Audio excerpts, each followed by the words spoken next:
Welcome to गुरु कृपा online study. आज हमारा द लास्ट लेसन का लॉन्ग आंसर टाइप क्वेश्चन चलेगा। तो चलिए सबसे चलते हैं। पहला प्रश्न हमारा है, why was French running towards school that day. French उस दिन स्कूल की तरफ क्यों भागा जा रहा था। What did he notice during the वे, और रास्ते में उसने क्या गौर किया। तो दैट डे उस दिन, Franz was running towards the school because he was very late and was in great dread of a scolding. उस दिन फ्रेंच स्कूल की तरफ भागा जा रहा था क्योंकि उसे बहुत देर हो गई थी और डांटे जाने के भयंकर भय से ग्रसित था। एक्चुअली वास्तव में his teacher M Hamel had said that he would question them on participles and French didn't know the first word about them। और वास्तव में उसके शिक्षक एमहेमल ने कहा था कि उसे पार्टिसिपल पर प्रश्न पूछेंगे और फ्रेंच के बारे में पहला शब्द भी नहीं जानता था। अतः इसलिए he was in double terror not knowing about participle and getting late. और अतः वह दोहरे भय में था, उत्प्रेरक यानी पार्टिसिपल के बारे में नहीं जानता था और देरी हो जाना। During the way he notice that the day was very warm and bright, the birds were chirping at the edge of the woods and the Prussian soldiers were drilling behind the sawmill in the open field. और रास्ते में उसे टहनियों किनारे बैठे हुए देखिए, the birds were chirping at the edge, जो है पक्षी चहचहा रहे थे, and the Prussian soldier were drilling behind the sawmill in the field. और खुले मैदान में प्रशिया सैनिक अभ्यास करते हुए दिखे थे। और उसे जो है इस प्रकार से कह सकते हैं कि उत्प्रेरक के नियम से कहीं ज़्यादा उसको आकर्षण यही चीज़ लगा था। चलिए दूसरे प्रश्न की तरफ चलते हैं।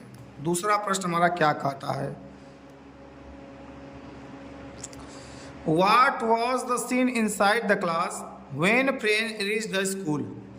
जब फ्रेंच विद्यालय पहुंचा तब कक्षा के अंदर का दृश्य क्या था। तो when जब Franz reach to the school, जब फ्रेंच स्कूल पहुंचा, he found everything so still as Sunday morning.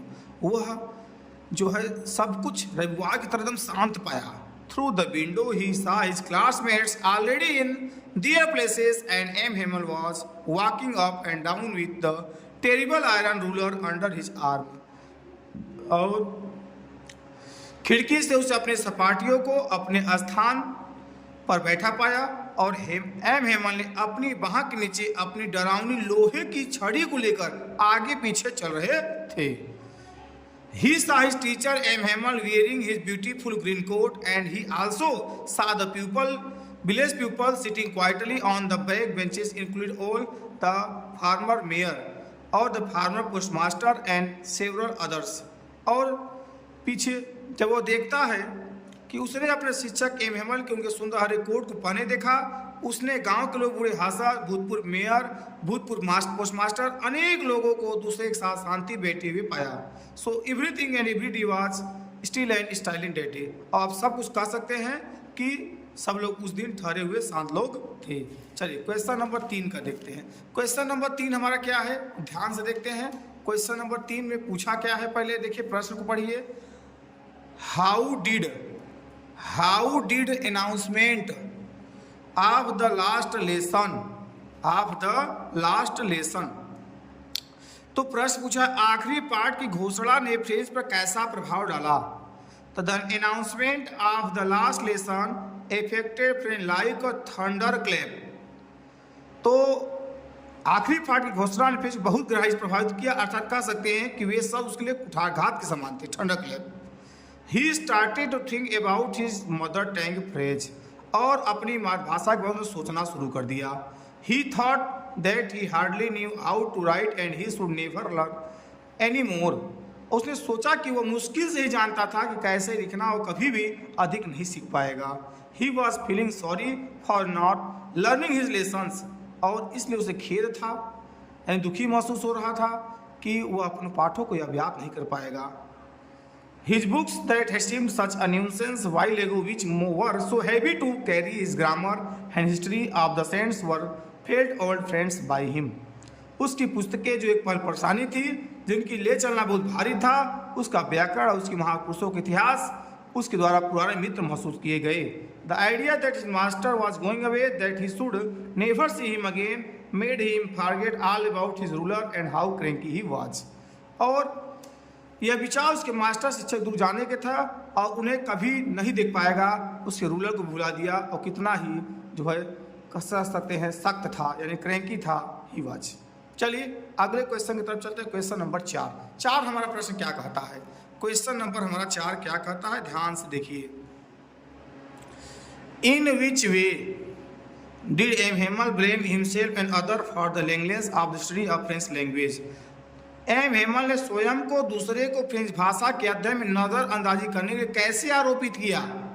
तो देखिए क्या आरोपित किए थे. तो M Hemal blamed himself and मतलब एम हेमल स्वयं को ही दोषी ठहरा दिए थे, आरोपित किए थे. And others for the neglect of the study of French language because M Hamel himself sent them to water in the flowers instead. तो बता रहे हैं कि मैं फ्रेंच को लिटिल फ्रेंच को मैं अगर छुट्टी नहीं देता, कहने का मतलब है कि वह उन्हें पानी देने के लिए हम भेज देते थे खेतों जो है पौधों को. He also gave them holiday when even he wanted to go fishing. और उसके जब छुट्टी भी दे देता था तो वह मछली पकड़ने चाहता था. एम हेमल आल्सो ब्लेम दियर पेरेंट्स. और एम हेमल ने उनके माता पिता को भी दोषी ठहराता है. कहते हैं कि वो नॉट एंजिस्ट टू एजुकेट देम, उन्हें पढ़ाने की इच्छुक नहीं थे. They wanted them to work on a farm of mill.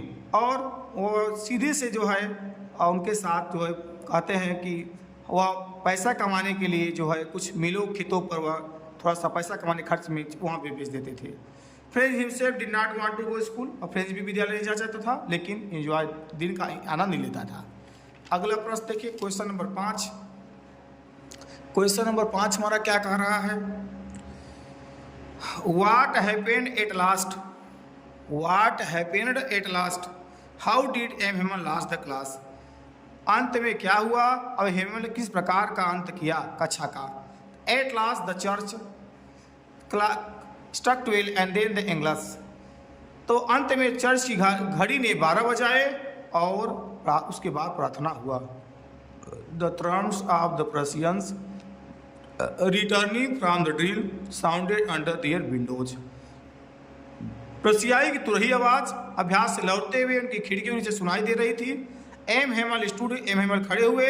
He was looked very pale. वह एकदम पीले हो गए थे, कमजोर दिखाई दे रहे थे. He tried to say something but something choked his throat. वह कुछ कहने का प्रयास किए पर कुछ चीज ने उनका गला बंद कर दिया, रोक दिया. एक्चुअली वास्तव में he was unable to speak due to the pain of the farewell and the last day in that town. क्योंकि वास्तव में विदाई कस्बे में आखिरी दिन के कष्ट के कारण बोलने में सक्षम नहीं थे. So he could not go any speak. इसलिए वह ज़्यादा बोल नहीं पाए, ज़्यादा आगे नहीं बोल पाए. Then he turn to the black board, took a piece of the chalk and wrote as large as he could vive la France. और अंत में उन्होंने एक टुकड़ा लिया चाक का और जितना बड़ा ले सकते थे लिखे वाइव ला फ्रांस, यानी फ्रांस अमर रहे.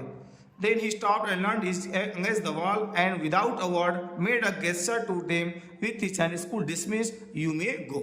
और बिना रुके अपने सिर दीवार पर सारे टिका दिए और बिना किसी शब्द के अपने हाथ से उनकी इशारा किया.